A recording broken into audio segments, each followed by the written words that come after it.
Hey, welcome to John Dimension.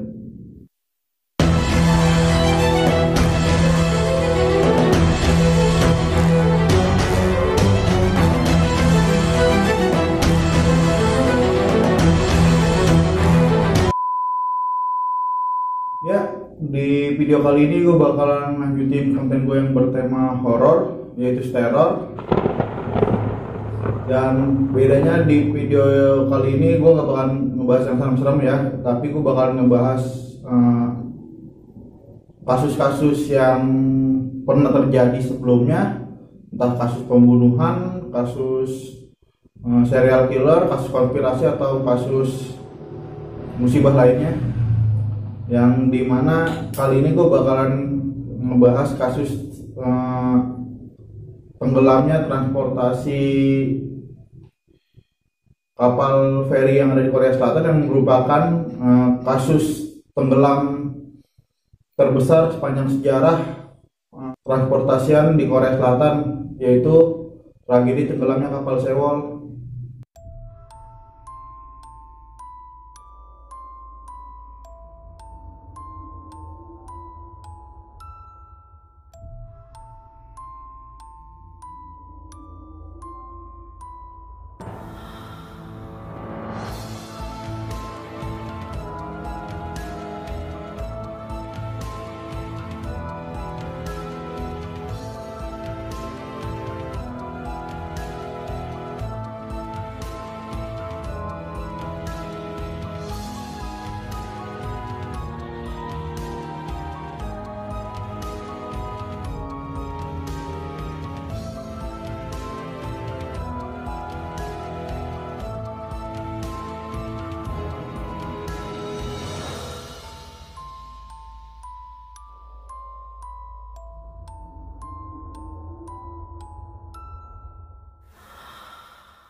Kapal feri Sewol, kapal yang diproduksi oleh perusahaan asal Jepang yang kemudian dibeli oleh salah satu perusahaan transportasi laut di Korea, yaitu Chonghaejin Marine pada tahun 2012, dan diresmikan untuk mulai berlayarnya untuk transportasinya pada tahun 15 Maret 2013, yang dimana setiap pekannya kapal Sewol akan pulang pergi sebanyak 3 kali dari Incheon menuju Jeju yang berjarak sekitar 425 km dan menempuh waktu 13,5 jam. Kasus tragedi tenggelamnya kapal Sewol sendiri diawali pada tanggal 15 April tahun 2014, di mana kapal Sewol yang harusnya berangkat pukul 18.30 waktu setempat ditunda karena terjadinya kabut tebal, yang dimana jarak pandang penglihatan nahkoda kapalnya kurang dari 1 km dan akhirnya ditunda. Dan pada pukul 9 malam waktu setempat akhirnya diizinkan untuk berlayar karena jarak pandangnya udah lumayan bagus untuk penglihatan nahkodanya untuk berlayar. Dan di kapalnya sendiri ini dinakodai oleh kapten pengganti kapal, yaitu Lee Jong-suk yang berusia 69 tahun, yang sudah memiliki pengalaman 40 tahun berlayar dan sudah sering lewat rute Incheon Jeju selama ini. Dan saat kejadian itu terjadi, total penumpang yang ada di kapal Sewol ini berjumlah 476, yang sebagian besar diantaranya adalah murid SMA Danwon yang ingin berwisata ke Pulau Jeju, yang totalnya 325 orang, ditambah lagi 5 orang warga asing yang ingin berlibur ke Pulau Jeju. SMA Danwon sendiri ke Pulau Jeju untuk berwisata sebelum ujian nasional mungkin ya kalau di sini. Saat awal pelayaran semuanya berjalan lancar dan musibah pun terjadi saat melewati selat Menggol ya. Maaf kalau salah pengucapan. Yang dimana kita diketahui adalah arus lautnya itu sangat kuat dan ya harus nakoda yang berpengalaman untuk melewati arus itulah. Tapi pas kejadian malah kapten kapal berada di kapalnya dan dianjungan hanya diganti oleh perwira ketiga yang belum berpengalaman, jadi mungkin masih baru-baru banget naik ke kapal sewol itu. Dan lebih buruknya lagi ditambah petugas pengemudi membelokkan kapal terlalu tajam sehingga kapal itu pun keseimbangannya hilang dan terbalik, yang kemudian akhirnya menewaskan total 304 orang penumpang yang sebagian besar adalah siswa SMA Dangon. Sementara 172 orang lainnya yang selamat ditolong 40 menit kemudian oleh kapal-kapal nelayan dan kapal-kapal lainnya setelah pasukan penjaga pantai Korsel datang. Jadi setelah kapal penjaga pantai Korsel datang, 40 kemudian pun kapal-kapal nelayan dan kapal-kapal lainnya pun ikut membantu menolong korban kapal sewol ini. Tapi hanya 172 orang yang selamat.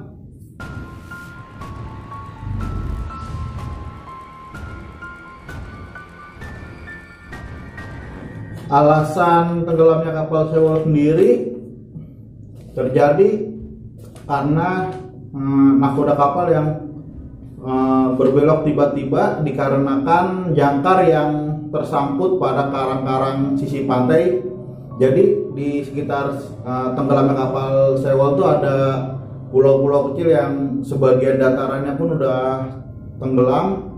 Jadi jangkarnya itu tersangkut di bagian-bagian karang pantai itu sehingga keseimbangannya berkurang dan akhirnya terjadilah kapal itu banting setir dan membuat kapal sewol terbalik dan tenggelam. Ya, penyebab keduanya ini yang nggak habis pikir ya, karena ada kasus korupsi juga di dalamnya, di mana salah satu faktor utama yang membuat kapal sewol tenggelam adalah kelebihan muatan. Yang kelebihan muatan yang benar-benar berlebihan menurut gua ya, karena saat tenggelamnya itu kapal sewol mengangkut total 3.608 ton kargo atau 3 kali lipat lebih berat dari kapasitas yang hanya 987 ton. Dari sini aja udah kelihatan kenapa alasannya kapal sewol bisa banting setir dan balik langsung tenggelam gitu ya, karena benar-benar kelebihan muatan. Yang di total nih saat tenggelamnya itu membawa 920 ton truk, mobil dan peralatan berat lainnya, 131 ton kontainer dan 1164 ton kargo lainnya. Selain itu, sewol hanya membawa 580 ton air pemberat. Air pemberat itu semacam untuk penyeimbang. Jadi di bagian kapal tuh ada rongga-rongganya dan itu tuh biasanya diisi air untuk menyeimbangkan kapal agar tetap seimbang saat berlayar. Yang harusnya tuh total air pemberatnya 2030 ton dikurangi jadi 580 ton saja dan sisanya dikeluarkan, berarti udah cuma seperempatnya doang ya yang dimasukin untuk pemberat kapal itu. Itu pun untuk ditambah lagi dengan beban muatan yang 3 kali lebih berat dari seharusnya, yang seharusnya 987 ton menjadi 3.608 ton. Ini mah udah lebih dari 3 kali lipat maaf ya. Ya, ini alasan yang agak bikin kesal juga ya, karena di kasus tenggelamnya kapal sewol kenapa memakan banyak banget korban 304 nih banyak kejanggalan yang terjadi, yaitu yang pertama saat kejadian terjadi para penumpang tetap disuruh di deknya masing-masing dan hanya diberikan pelampung. Padahal itu kapal udah benar-benar miring, ya sehingga pasti banyak pas kapal miring itu ada banyak penumpang yang susah buat keluar ya, buat nyelamatin diri karena keseimbangannya pun udah nggak ada di kapal itu, agak susah buat keluar juga. Itulah penyebab banyak korban jiwanya di tenggelamnya kapal Sewol ini. Yang kedua ini yang agak miris ya, kru kapal dan kaptennya sama sekali nggak menghubungi tim SAR Korea Selatan untuk memberikan pertolongan yang seharusnya mungkin bisa lebih cepat jadi benar-benar lambat. Dan yang meminta pertolongan pertama pun adalah yang mungkin salah satu korban jiwa dari SMA Danwon sendiri yang menghubungi pemadam kebakaran untuk memberitahukan bahwa kapal Sewol itu tenggelam. Ya itu yang membuat jadi lama ya tim SAR datang. Dan yang nggak gua habis pikir nih yang benar-benar yang ketiga nih, dimana saat tim SAR datang harusnya kru kapal dan kapten kapal harusnya mengutamakan penumpangnya dulu untuk keluar untuk diselamatkan. Tapi di kasus tenggelamnya kapal Sewol ini benar-benar kapten dan kru kapalnya sama sekali nggak memberitahukan penumpang kapal untuk keluar dan menyelamatkan diri. Saat tim SAR datang malah kapten kapal dan kru kapal lainnya malah yang duluan menyelamatkan diri. Sementara di peraturan pelayaran Korea Selatan bahkan bukan Korea Selatan doang ya, di negara-negara lainnya pun pasti yang diutamakan untuk diselamatkan itu adalah penumpang-penumpangnya kapal. Baru saat semuanya udah selamat baru kru kapal dan kapten kapalnya yang terakhir menyelamatkan diri. Tapi ini malah kebalikannya, dan sama sekali gak diberitahu penumpang-penumpangnya kalau tim SAR udah datang, dan itu yang menyebabkan korban jiwa sampai total 304 orang. Ya gue nggak habis pikir aja gitu, kapten kapal sama kru-krunya segitunya gitu kan. Ya, imbas dari tenggelamnya kapal Sewol ialah kapten kapalnya Lee Jong-suk itu ditangkap dan didakwa atas kelalaian dalam menjalankan tugas, melanggar hukum kelautan dan banyak pelanggaran lainnya ya, tentang muatan berlebih, bahkan air pemberatnya dikurangin. Ya, kru yang lainnya pun juga yang selamat pun juga didakwa demikian. Ditambah lagi direktur perusahaan pemilik Sewol sendiri dipenjara 10 tahun.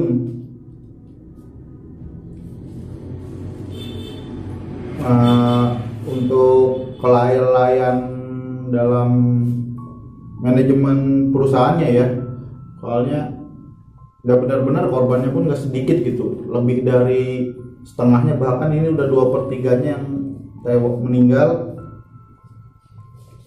Kemudian imbas selanjutnya yaitu Perdana Menteri Korsel mundur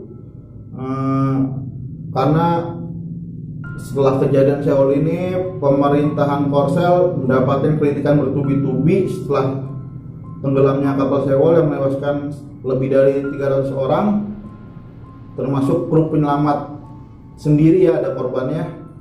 Nah, seminggu setelah kejadian tenggelamnya kapal Sewol, Perdana Menteri Korsel Chung Hong-won memutuskan mundur.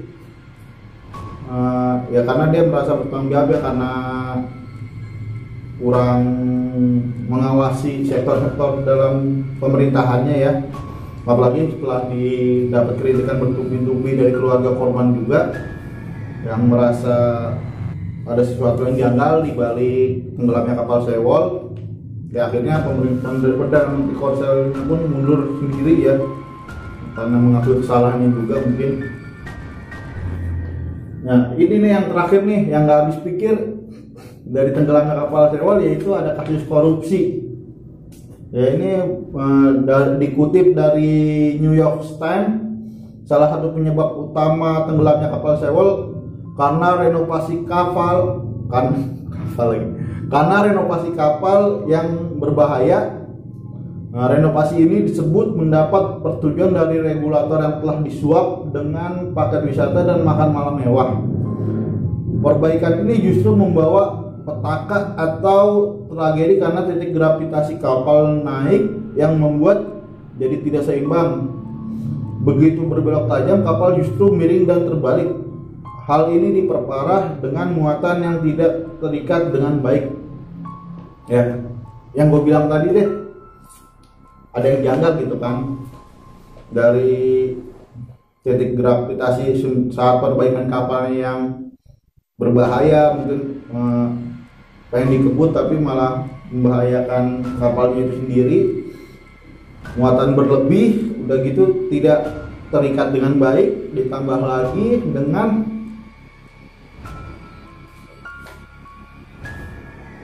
air pemberat yang dikurangin ya untuk menambah daya muatan kapal tersebut. Ya, udah gue bingung dijelasinnya ini kasus ini. Gue yang baca juga sendiri kesel gitu kan. Ya mungkin segitu aja dulu stereo hari ini ngebahas tentang kasus tenggelamnya kapal Sewol. Yang dibalik tenggelamnya kapal Sewol itu banyak kontroversi lainnya yang bermunculan dari kelalaian saat bertugas, kasus korupsi yang ada di balik kapal Sewol itu, sampai yang menurut gue hukuman untuk kapten kapal dan kru-krunya yang menurut keluarga korban katanya nggak sesuai gitu sama kelalaiannya dia. Ya, gue sih berharap semoga kedepannya kasus kapal Sewol yang terjadi 6 tahun lebih lalu ini nggak bakalan terjadi lagi dimanapun ya, mau di Korea, mau di Indonesia atau di negara manapun. Semoga ya jangan karena korupsi jadi benar-benar membahayakan banyak nyawa gitu kan. Ini untuk korupsi yang nggak seberapa doang, 304 korban jiwa yang sebagian besar adalah murid SMA yang harusnya sebentar lagi ujian dan mungkin lulus atau naik kelas, malah jadi korbannya ya, yang dimana niat wisata malah jadi petaka gitu kan. Yaudahlah, segitu aja dulu ya sekarang untuk hari ini ya. Jika kalian suka untuk gua ngebahas kasus-kasus kayak gini di sterol atau kasus lainnya, silakan like channel ini, like video ini maksudnya.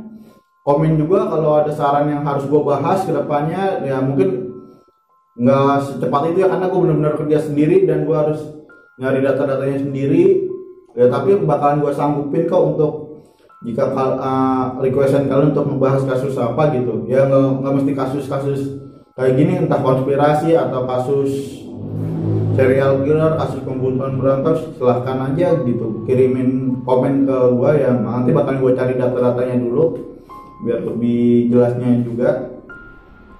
Yaudah segitu aja dulu ya secara untuk hari ini. Gue Joni dari John Dimension, sampai jumpa.